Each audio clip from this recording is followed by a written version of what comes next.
കണ്ടോ? ഇന്നലെ ഓടിപ്പോയി. മാറിപ്പോയ വേറെ രണ്ട് സ്ത്രീ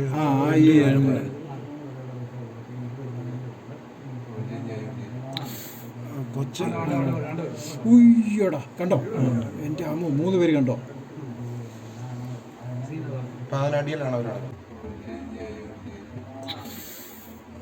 കൊച്ച് ഉയ്യോടാ കണ്ടോ? എൻ്റെ അമ്മ 3 പേര് കണ്ടോ? ഉയ്യോടാ കണ്ടോ? എൻ്റെ അമ്മ 3 പേര് കണ്ടോ? അറിയില്ല. അപ്പോൾ അവർ ഇടി പൊടി കിടന്നുകൊണ്ട് സീൻ ഇപ്പോഴും ആക്സിഡന്റ് കൊടുത്തോണ്ടിരിക്കുക. ഏതൊക്കെയാണ് ഇപ്പോൾ കണ്ടോ? നമ്മളെല്ലാം പൊക്കാൻ ചെല്ലുന്ന ഓഫ് ചെയ്ത് പൊക്കാന്നുള്ളതേ ഉള്ളൂ. ഇന്നലെ മുടിയാണ് റിവേഴ്സ്. ഇപ്പോൾ അവരുടെ ദേഹത്തോട്ട്